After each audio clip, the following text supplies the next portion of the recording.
Bom, pessoal, tudo bem com vocês?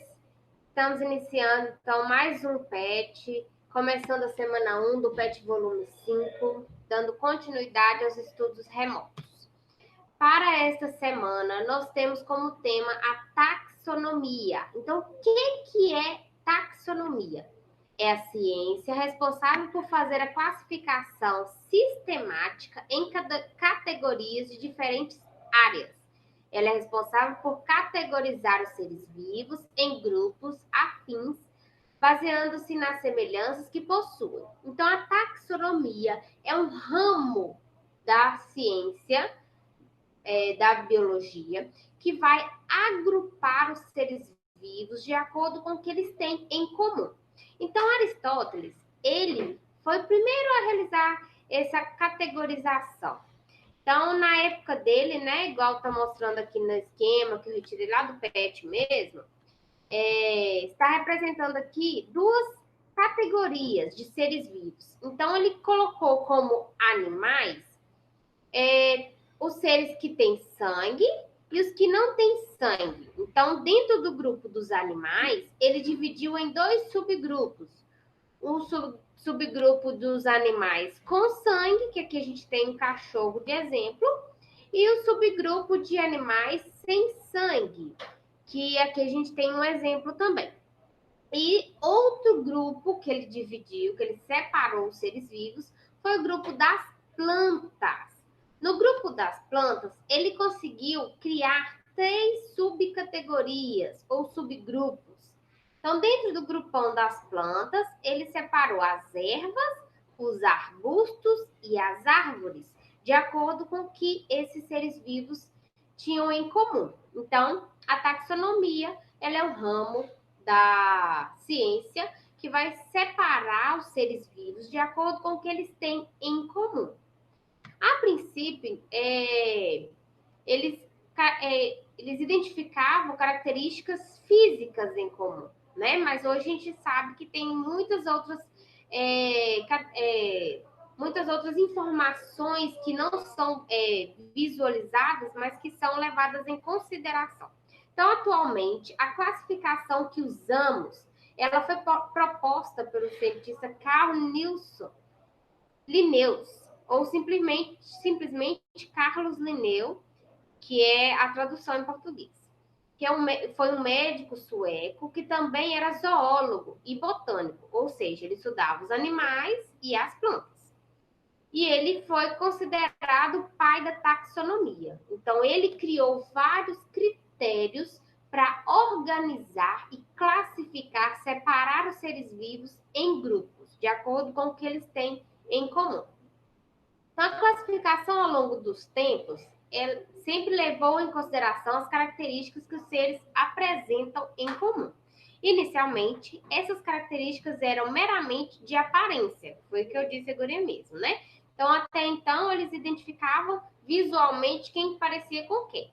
Mas hoje a gente sabe que tem características que a gente consegue perceber, por exemplo, presença de alguma proteína ou substância no DNA. Então, atualmente, leva em consideração também os estudos feitos pelos naturalistas Charles Darwin e Alfred Wallace, que divulgaram suas ideias sobre evolução e seleção natural e ainda assim elas são aceitas. Então,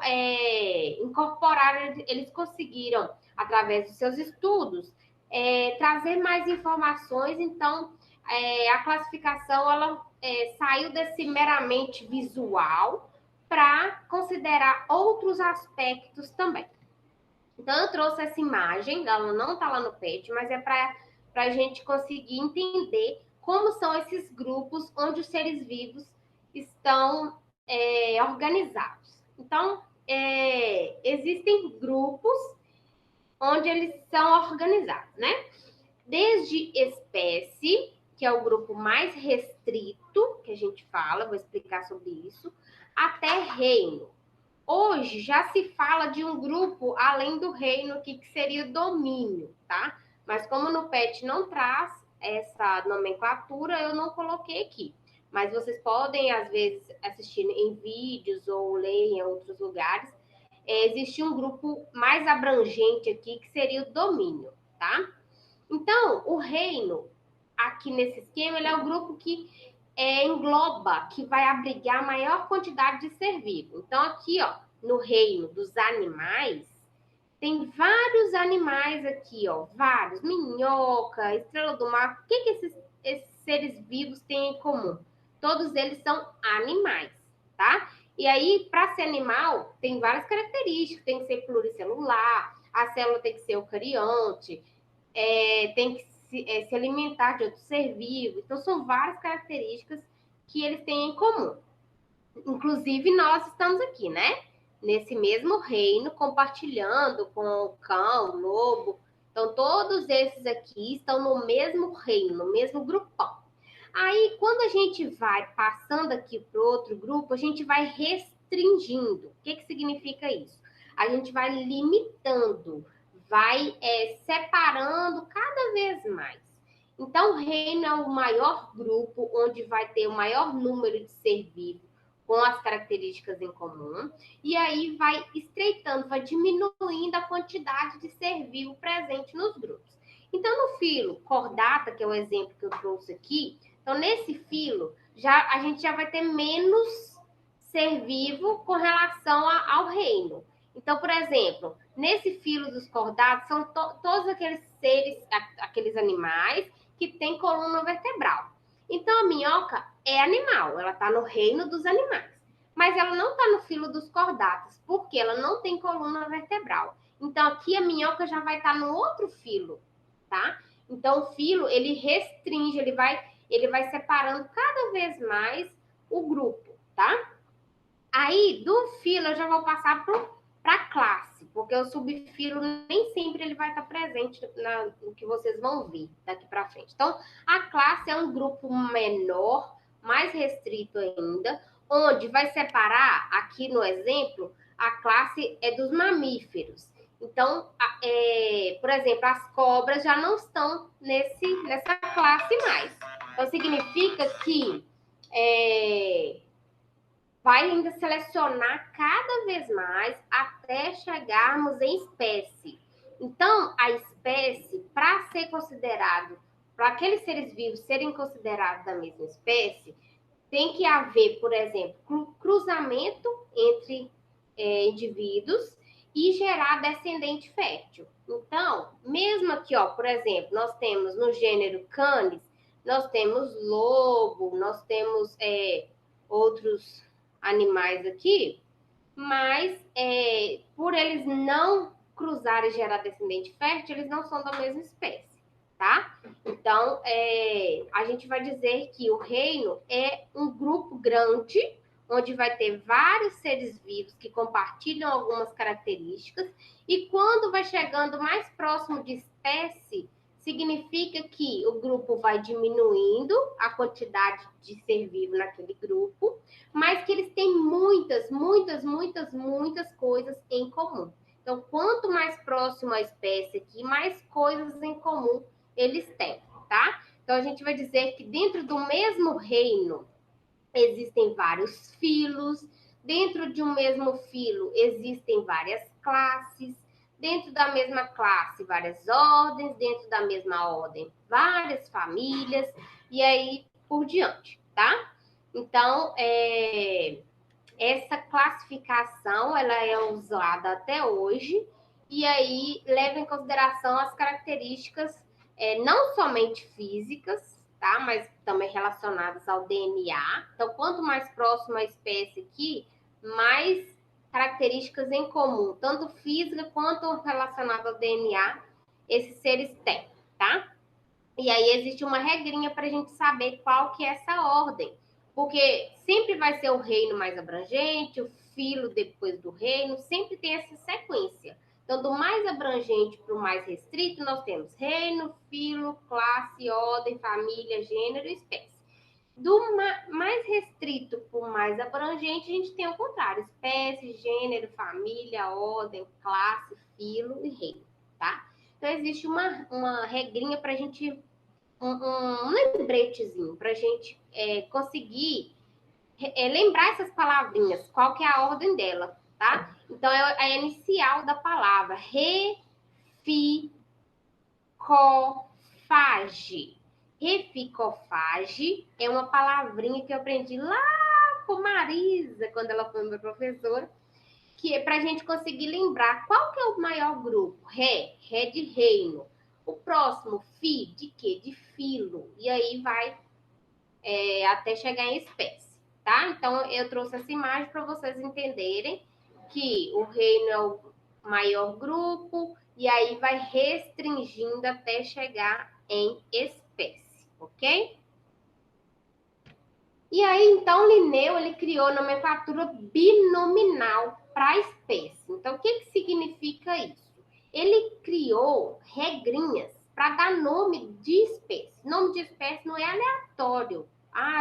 Eu acho que assim fica mais bonito. Não, tem que seguir as regras, tá?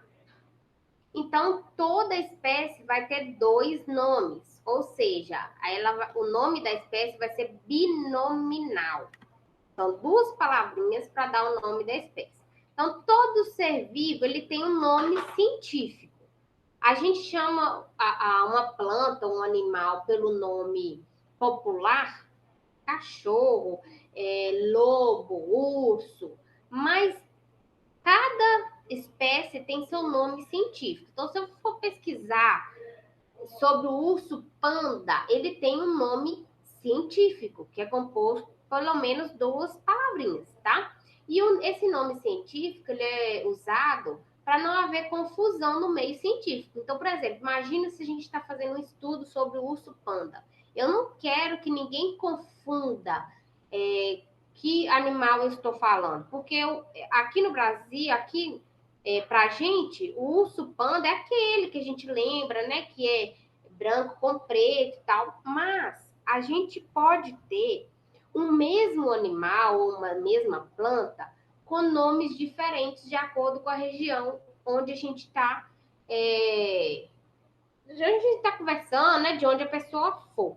Então, um animal ele pode receber um nome aqui e lá no sul do Brasil ele recebeu um outro nome popular, né? Então, quando a gente fala de nome científico, ele é o mesmo aqui, no Japão, nos Estados Unidos, em todo lugar. Ele vai ser o mesmo nome, tá? E a ideia é unificar mesmo, para não ter confusão. Se eu estou falando do Homo sapiens, o Homo sapiens é Homo sapiens aqui em qualquer lugar do mundo, tá? Então, o nome científico ele é composto por 2 palavras. A primeira, ela representa o gênero, e a segunda, ela representa o epíteto ou o epíteto específico. Então, Homo sapiens. Homo é o gênero, sapiens é o epíteto específico, tá?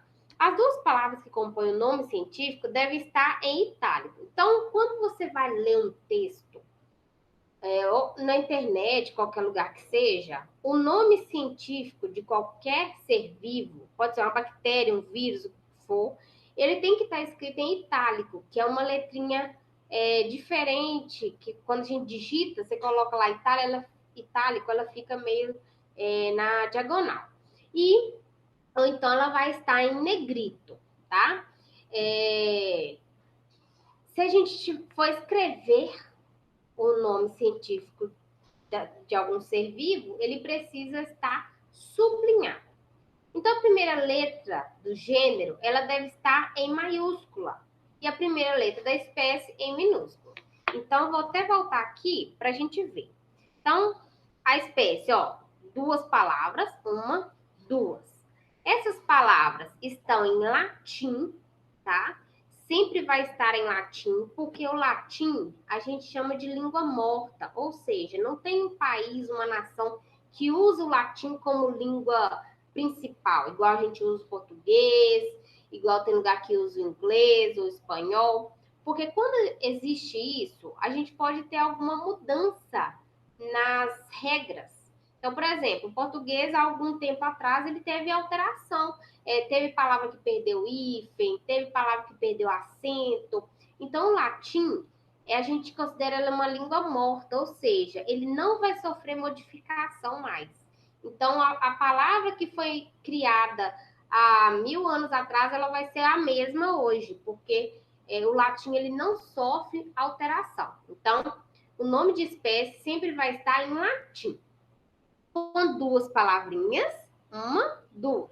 A palavra, ela tá em itálico. Aqui a gente consegue perceber que a letrinha que forma essas duas palavrinhas, ela é diferente dessa letra aqui. Ela está em itálico, tá? Essa primeira palavra, ela representa o gênero, olha, igualzinho, né?